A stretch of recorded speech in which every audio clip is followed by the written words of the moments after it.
Good evening, everyone. Just as the repentant Boko Haram issue happened in Sokoto State and Borno State before, it is happening in Kaduna State. The governor is now forgiving the bandits and, reintegrating them into the society. But this thing is somehow complicated because the governor of Zamfara State told us that bandits live with them, they know them. So what is going on right now? I can't just figure it out. Governor Ubasani of Kaduna State announced some kind of amnesty for repentant bandits. He says his administration is building trust in the state. It looks like a move that you may describe as an amnesty. The Kaduna State Governor, Senator Ubasani, has received some repentant bandits, with the governor hoping that the move will help build trust in the people of the state. The state government says it is collaborating with some federal agencies and have established what is called the Peace Dialogue Group, which has been engaging stakeholders tirelessly.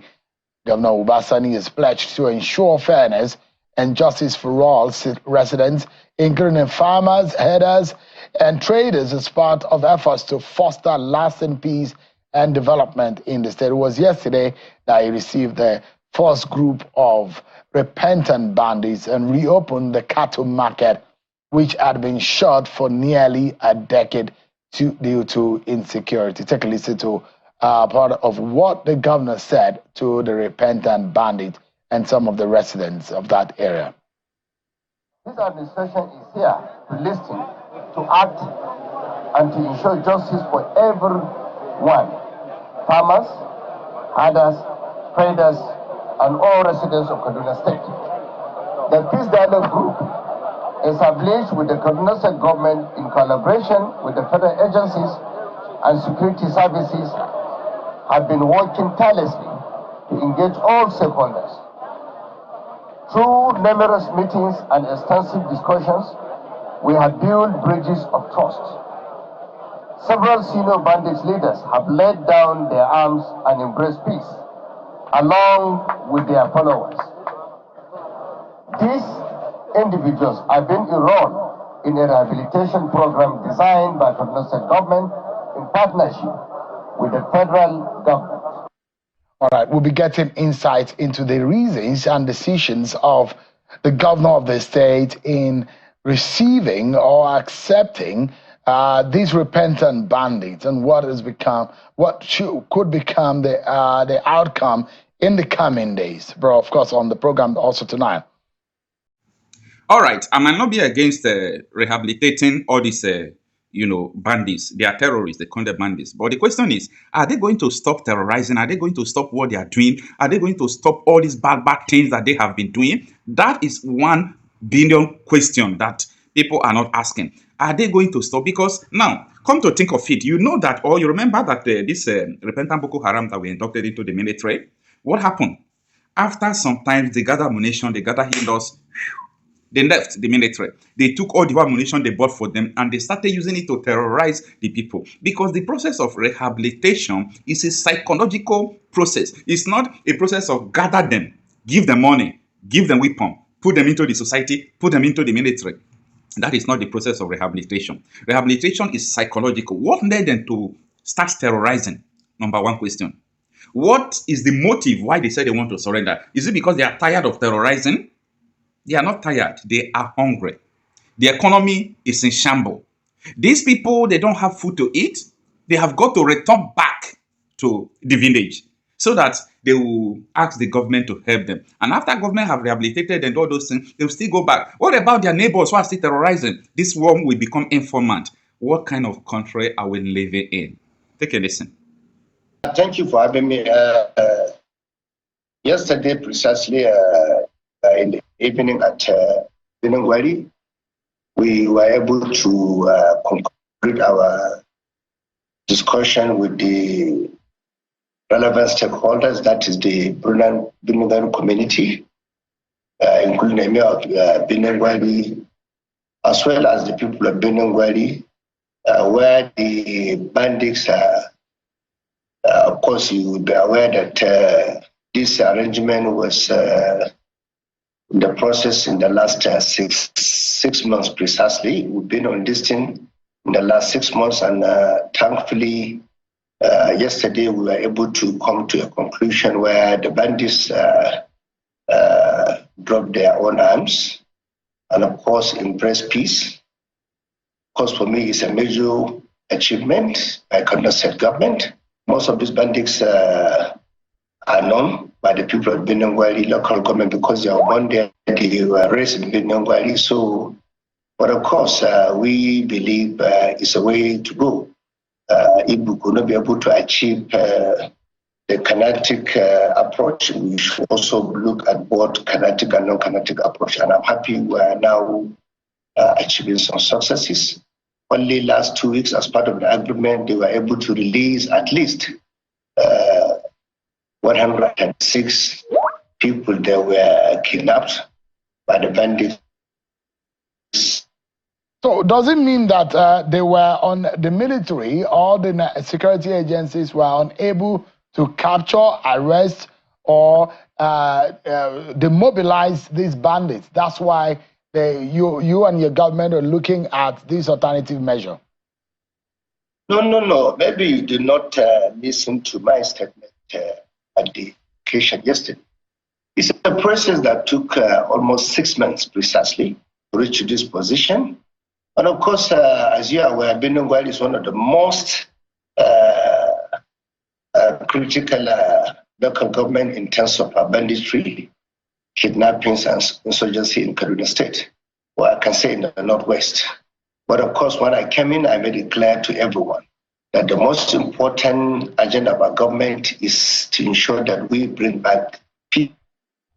Agriculture contributes about 42.8% of our GDP, and of course, most of our farmers hardly go to farms because of this problem of banditry and kidnappings. Our small businesses have been affected, and of course, a lot of people lost their lives.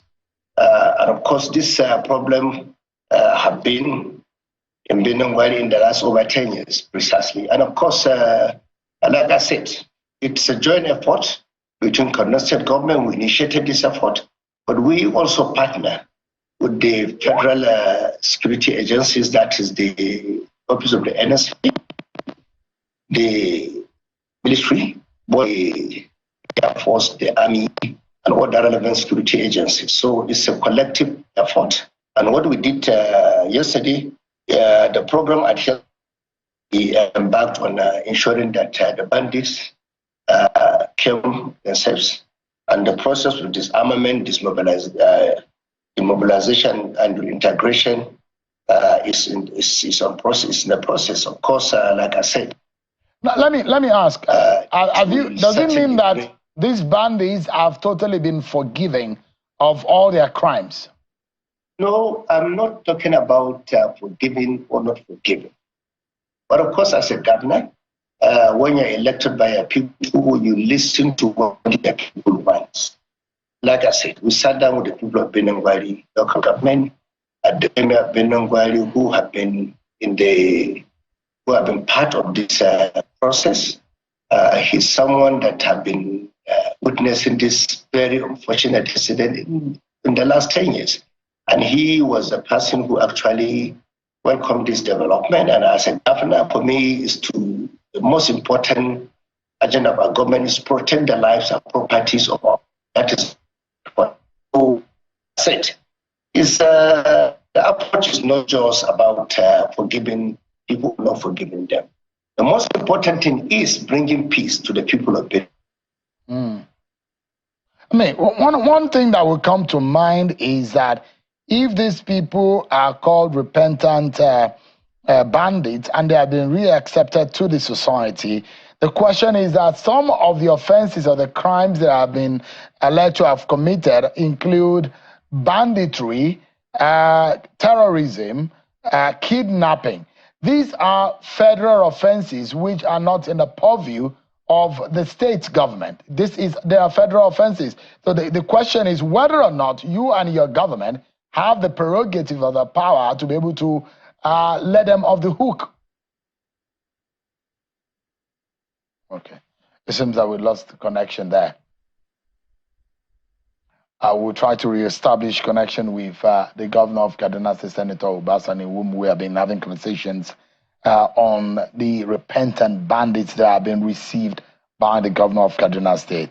I understand that he's back with us. Your Excellency, my question was whether or not the prerogative of your state government, yourself as a governor, is right in the sense that some of the offenses they committed allegedly in the realm of federal offenses, terrorism, kidnapping, and whether or not it's within your powers to be able to let them off the hook.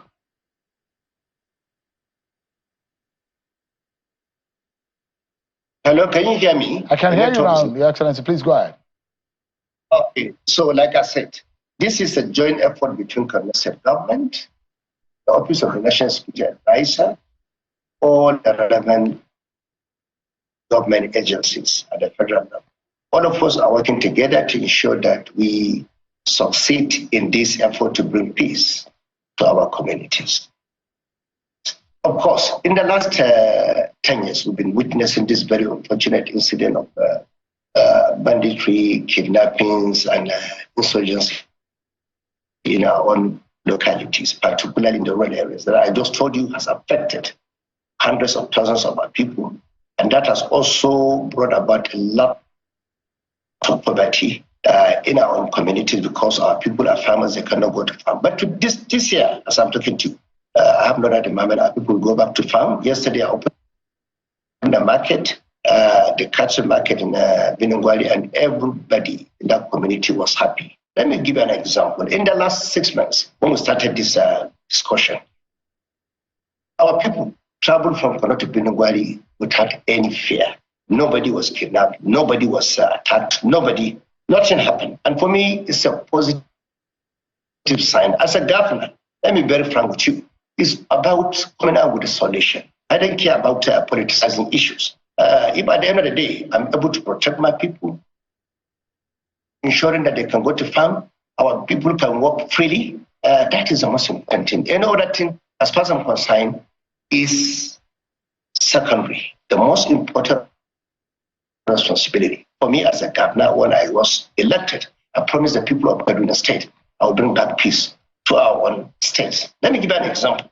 Today we had a town hall meeting, and I talked to all the traditional rulers within the Southern Kaduna as is. Also, they confirmed to me in the last 4 to 5 months there have never been an issue of kidnapping, banditry, or insurgency in that. Also, for me, that is what is more important to me.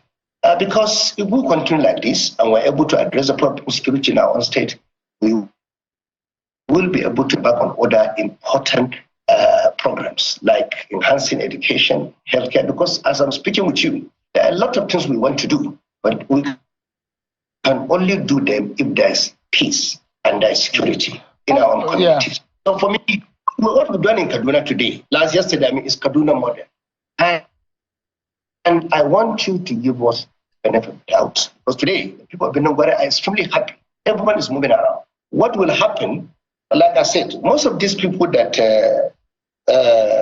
we call bandits in Aram, in the Benongwari, I sat down with the Benongwari who have known them. He told me, most of them were born in Benongwari.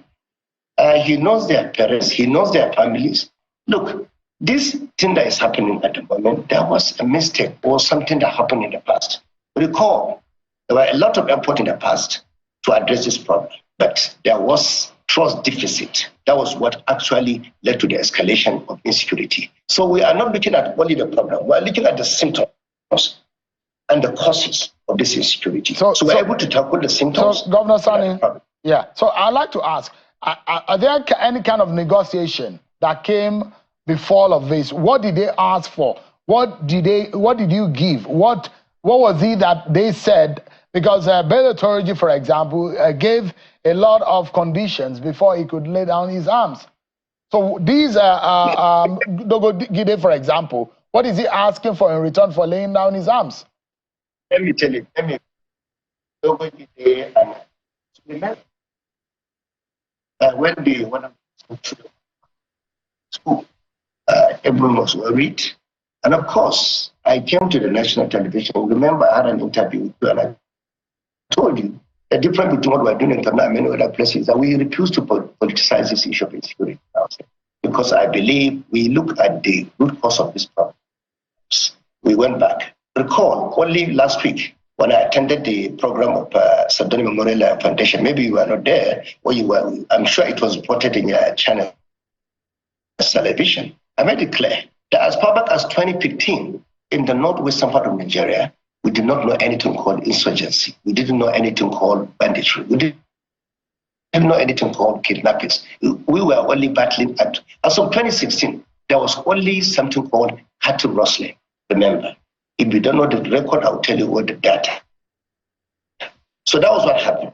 That's the facts. But somewhere along the line, between 2016, 17, 18, 19, the problem started escalating because of a lot of trust deficit, because successive governments do not handle the situation very well.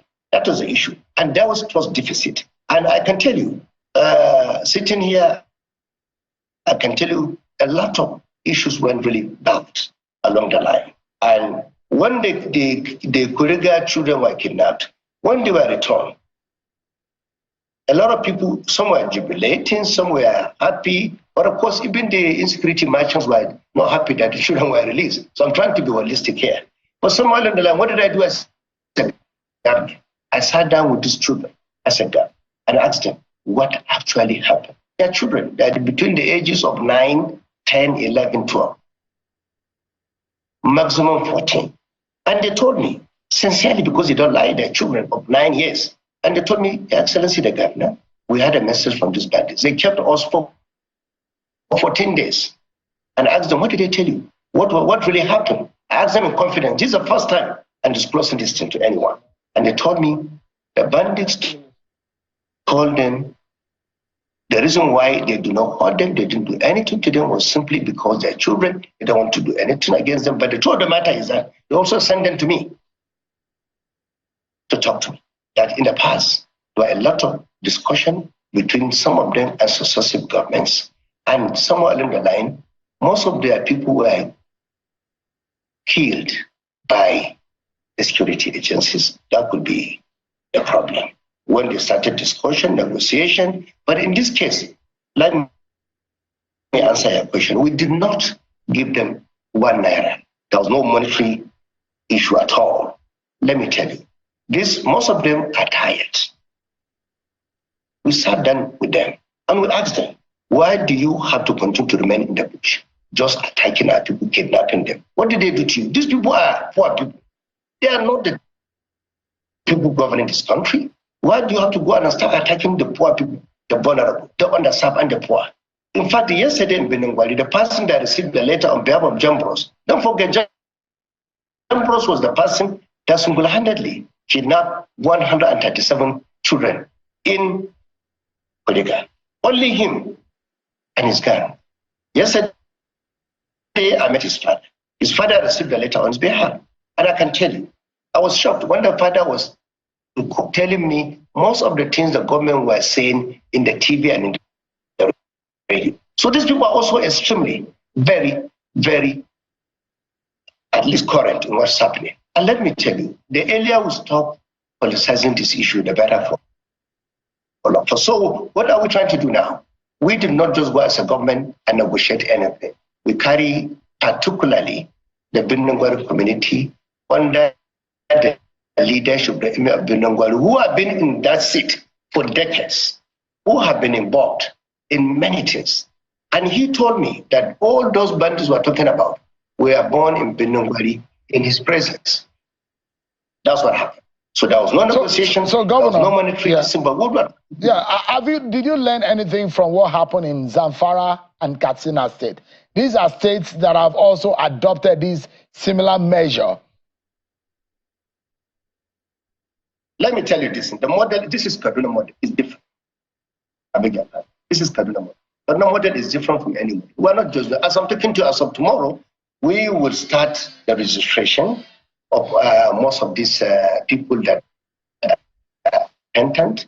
And of course, we have had a series of programs that we will implement. And I can assure you, as time goes on, I will tell you all our plans. I don't want to come here and tell you our plans, but I can tell you we have plans. From tomorrow, we are going to start registering all of them. Let me be very frank with you. When they did that in Zampala and other states you are talking about in the past, that was not the process. This process took us almost 6 months. And we do not do it as a government like I told you. We carry the entire community, the political leaders in that community, the traditional institution, the religious leaders, the youth organization, as well as the bandits. So nobody did this in isolation. So it is a world plan.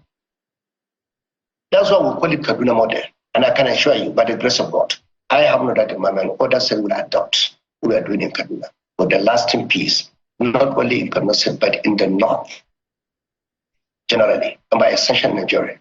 Governor Ubasani, thank you so much indeed for your time, for some of the clarity you have shared on this issue. Thank you so much indeed for your time.